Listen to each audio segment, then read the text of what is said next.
Hey girls and others, welcome back to Miss Megalodon's Chatterbox. I'm Miss Megalodon, and this is another episode of Miss Megalodon's Mentions, where we go over my favorite videos, music, and food from the week. And yes, it is the new year. We've had a rebrand, but it's still the same show. And we can't forget that we have a bonus question at the end. I always give us something to chew on until next week. So yeah, we're doing the week of Saturday 12/28 to Friday 1/3/25. Happy New Year, by the way, everybody. I hope that your year is it's off to a good start. And I hope that we all have a good year. So yeah, starting first with videos. Yeah, we're gonna revisit our friends from TikTok Live. Our Chinese lesbian idols. I learned that their team name, they have a team name. It's Alale, I believe. I didn't realize it was like written behind here. But that's what their group name is called. And Emma's back. Emma's back as a dancer. She's not doing MC anymore. They've got some guy doing it. So I don't know if maybe he was just out for a little bit, but it's nice to see her back. And, they introduced this new like segment in their show. It seems like they have like different segments. Like there's these dance segments, and they have individual, and then they have group, and they have like this like silly time that I always miss, like where they like spin around and like do different like challenges. But yeah, I always miss it because I'm like sleeping, because they actually stream, like they're in China, so, and they actually stream like during their day, because I saw on their account it says from 9 to 4 p.m.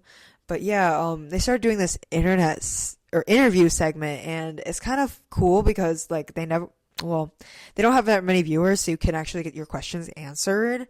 But the problem for me is that even though I can type in English and I can use Google Translate or type in Mandarin the best of my ability, they will respond in Mandarin sometimes, and I just like don't know what they're saying, which is unfortunate because sometimes they do respond in English, but like to actually get to know them, I know that I would have to speak Chinese. So yeah, it's actually been kind of motivating me to want to study up again. And like, I thought that was kind of funny because, like, no, it's not, me wanting to connect with my cultural heritage or connect with other people in my community or the world at large. It's just me wanting to be able to talk to these girls on TikTok Live. That's, like, making me want to actually study up again.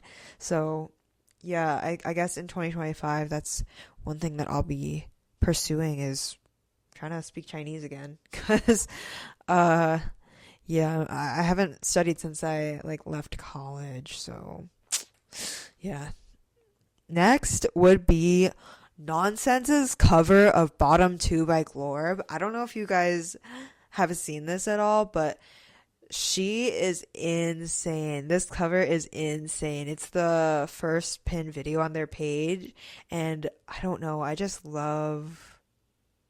love their voice and what they did with the song. It's very fun. You should go watch it, because I don't know how like copyright stuff works. So go support her page at Nonsense on TikTok. And yeah, I don't actually know this person's name. Priggity Giggity is what they have as their name on TikTok though. So yeah.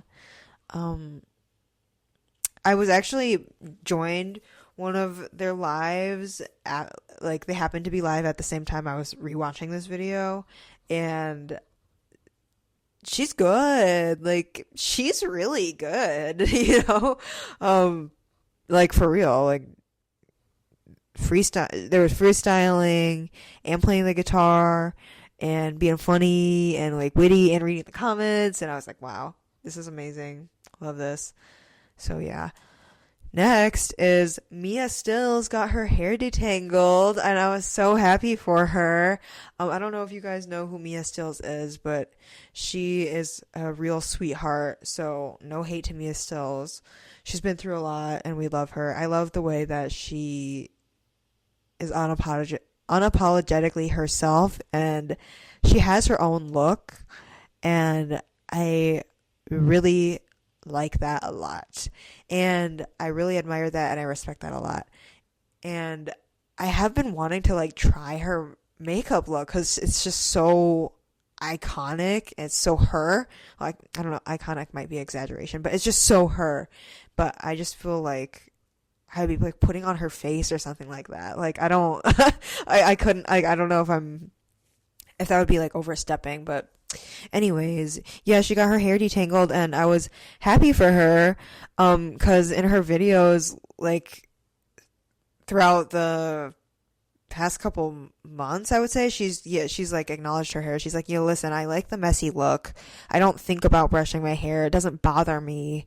And I know that it could result in me losing my hair, and I know that, and it's just part of what comes with it. So, and so yeah, that's just what it is. And yeah, she went to the salon to get it untangled, and I was really impressed. She, like, whoever did it did an amazing job, but of course it's not really her look. So just a couple days later, she's gone back to the volumizing and texture, and I just hope that she doesn't have to like shave her head or anything, because that would be like, I just think like having to shave your head when it's not a choice is got to be like kind of difficult to grapple with. And she's already dealing with a lot. She's going through a lot.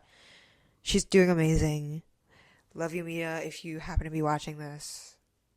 Like, sincerely, I hope to see you doing good, and I hope you have a wonderful year too.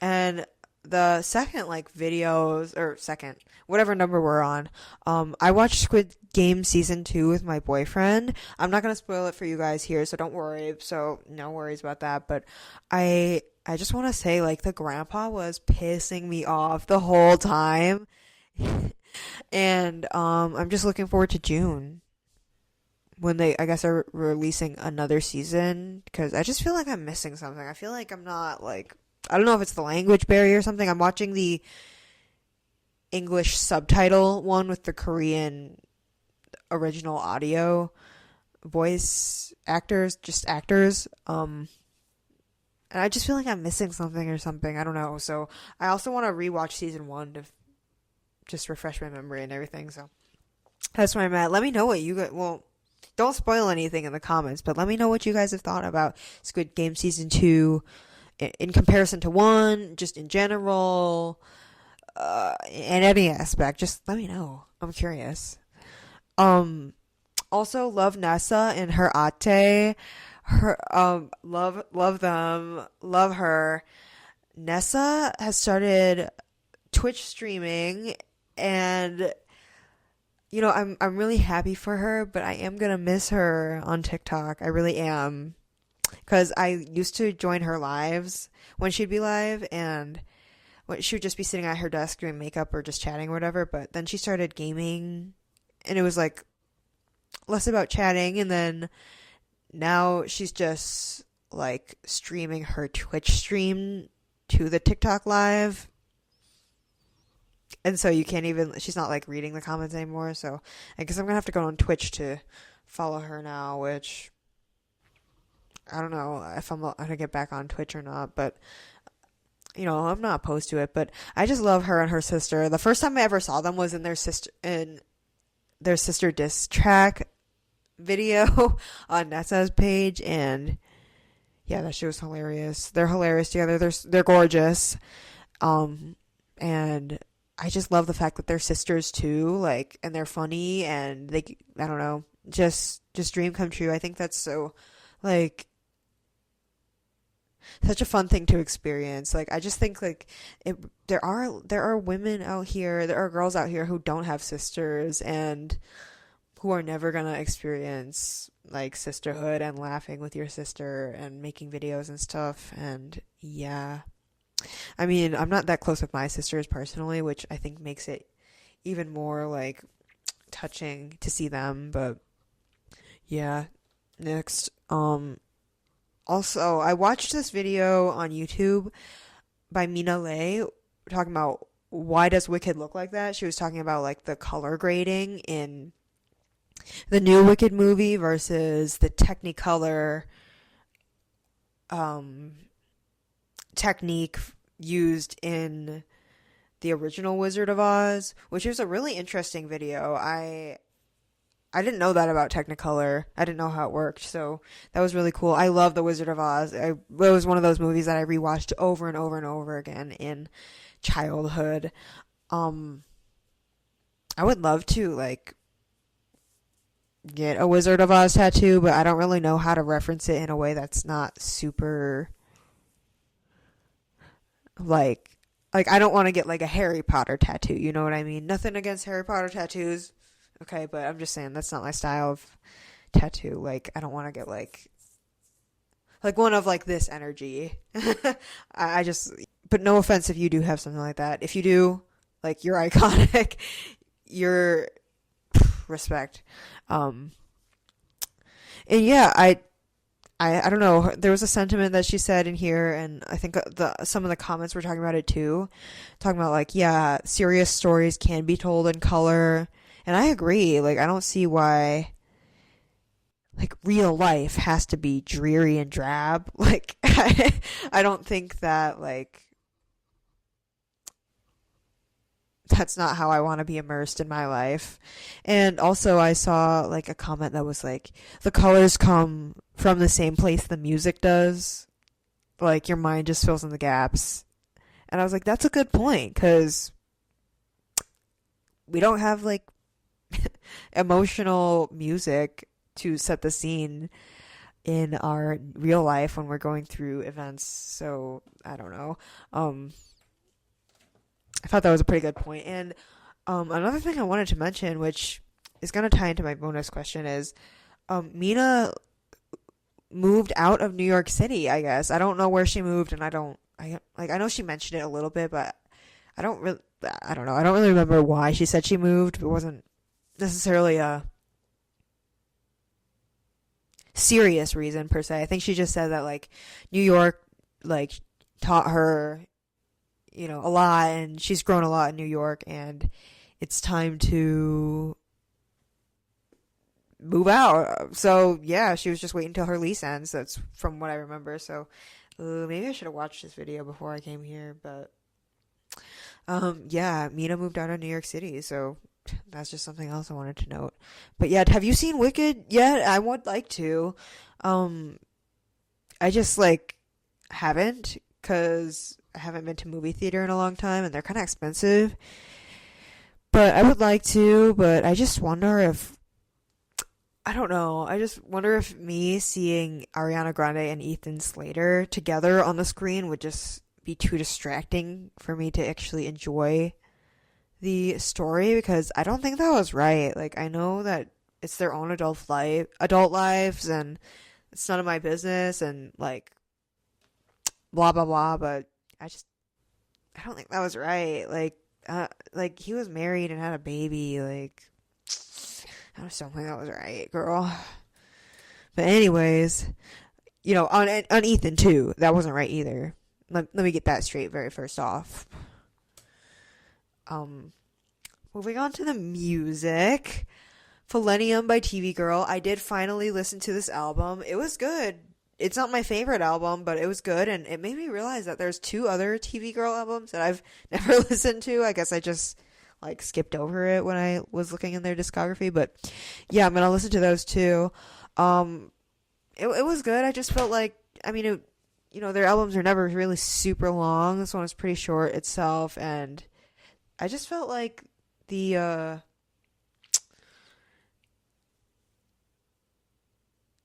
songs were kind of like all different energies on the album, which I don't know. Maybe that has something to do. Maybe that's what they wanted, and it has something to do with like the pill imagery on the front, like ups and downs, like a lot of different emotions and energies going on. I don't know. But yeah, I liked some of the songs, but I just don't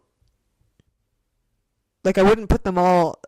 Like if I was trying to put songs group songs together that sound similar, I wouldn't put these together. Like, I felt like I did like Everything Blue, Butterflies, Sweet Life, and Yesterday's World. I did like those songs, but I just like Everything Blue kind of had the same vibes as their song Almost Worked, and like Butterflies was more like I'm dancing at like the nightclub energy. It's a good song. I just don't think it like fit with all the other albums, and like Sweet Life is like a lazy summer song. I did like it. And Yesterday's World I felt like was the only song that kind of sounded similar to the first one, Summer 2000's Baby, which I'm not a really big fan of that song. I just don't like, I don't know, it's just not my favorite. So yeah, that's my review. I feel like I want to sit with the album a little bit more and listen to it again. So maybe I'll change my mind. I don't know.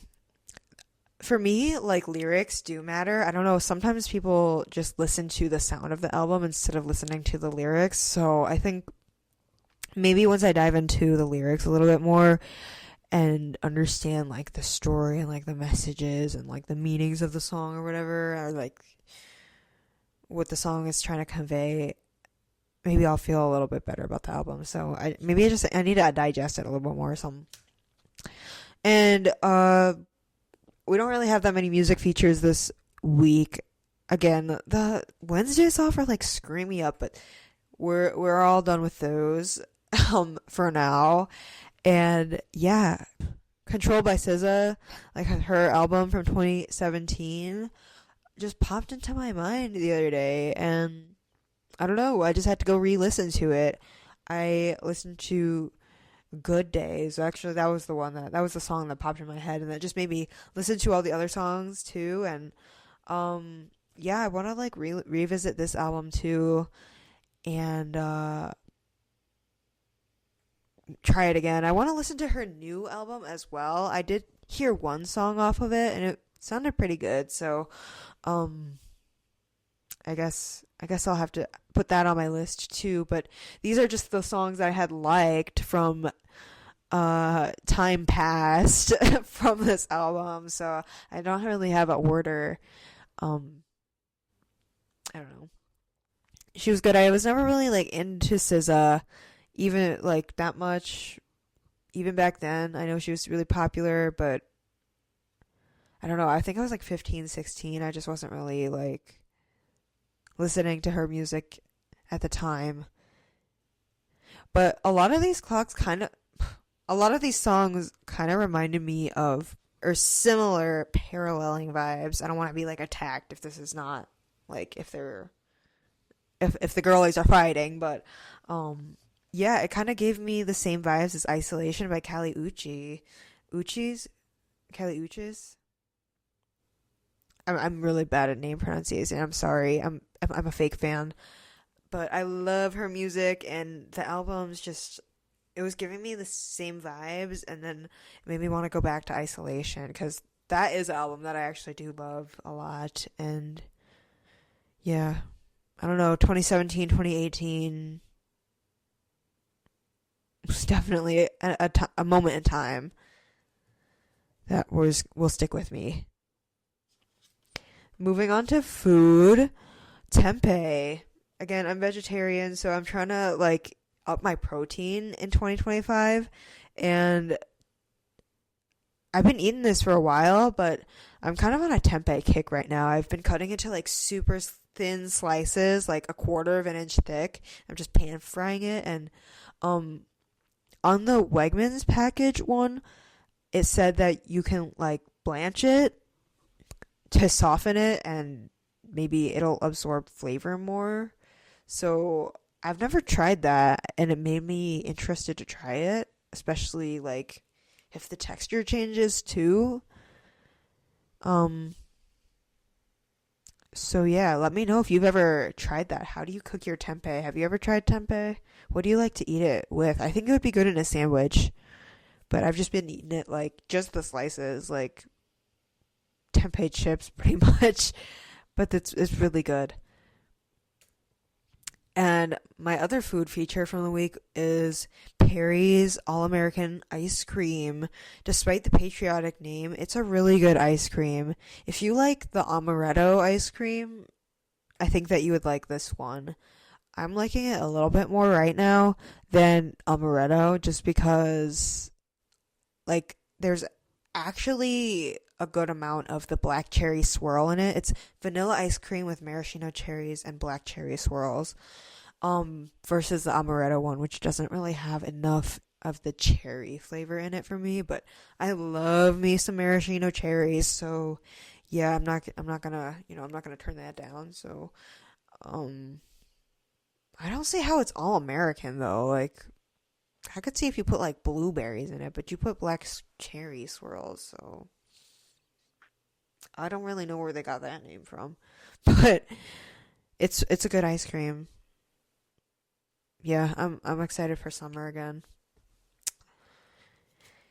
And my bonus question of the week is, do you think it's going to become trendy to like move to smaller towns? Cuz when Mina Lay said that she had moved, if she did mention it, I'm not remembering it right now where she said she moved to, but I don't know. I just feel like a lot of influencers, like the trend was back in like 2015, 2016, like to move to LA if you want to become a content creator or an influencer. And then a lot of them started moving to New York City, like around the same time that Best Dressed moved to New York City from LA. And I don't know. I'm just wondering, like, do you think that the trend is gonna swing toward like less towards staying in a big city,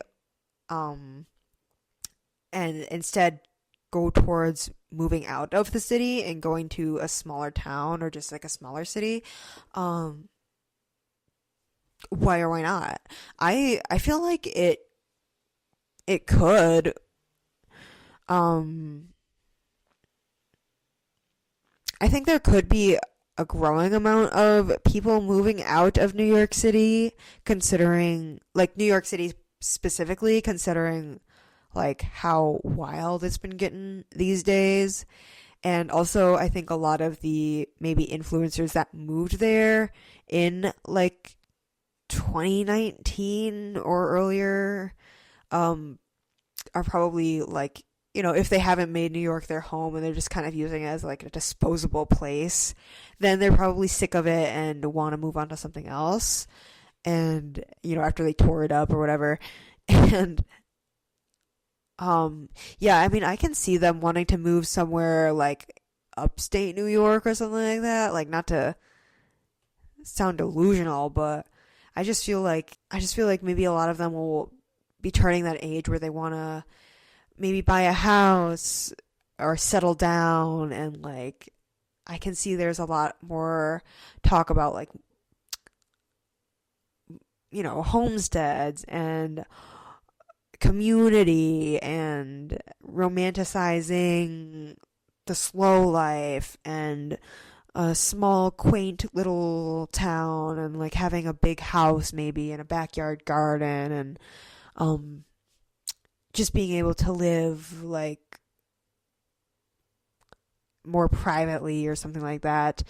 I feel like those things are a lot. Those topics are kind of coming up more often these days. But there's also always going to be like generations of young influencers who are ready to take those apartments up and live their lives in the cities too. So I don't think it's necessarily going to be going away, but I just also think about like the celebrities who have also kind of already done that. Like Lauren Gray, I know people kind of like I don't know what she's done, if she's done anything bad. Like I really just kind of know this fact about her, and it's that she has a house in Pennsylvania. And the overall sentiment from every time I hear that is that they're like, good for her, like good for her. She has her money and she spent it on a big house in PA with a big yard, and she can live a quiet life and a private life with her like farm animals or something like that. Like, and I don't know if that's kind of the sentiment there, I can't imagine that it would change like for other people. And people, Bretman Rock's on a whole nother level, so that's just, I'm not trying to compare it all, but his situation is completely different, but his house in Hawaii, like, in his yard and his place is just gorgeous, and people love that. And yeah, he wouldn't have that if he was living in a city. And I think there was even like semi-recent talk about, like, yeah, he stayed out of Dramageddon or whatever as soon as his name like was brought into that. He like dipped out of the beauty influencer scene, he dipped out of LA, and he went right to Hawaii and settled down and lived his own private life in his own terrain. And also, just like Bjork, I believe that she lives in Iceland or something like that. And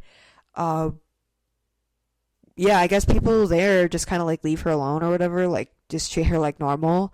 But yeah, she's not living in a like major metropolitan city area either. So I don't know. People find that really intriguing and unique, and she's just overall very interesting and fascinating person in general. So I don't know. I don't really know how to wrap all these thoughts up, but I'm just feeling like there's going to be a lot more people like moving out of the city soon. What do you guys think? Let me know. Yeah, does any of that make sense? Would be curious to know. Don't be afraid to comment, okay? Don't be afraid to use the comments. No one's judging you. I'm actually interested in seeing what you have to say. So yeah. But yeah, that's it for this week. Thank you so much for watching. I always enjoy my time here, checking in and catching up with y'all every week. So yeah, this has been fun. I'm gonna let you get going, and I will see you in the next one. Don't forget to like and subscribe if you want, and let me know if you saw any of these things. Let me know if you have your own favorites from the week that you want to mention. If you have any recommendations for next week, let me know. Let me know anything. This is the Chatterbox. We chat about what we want. Take care. Bye-bye.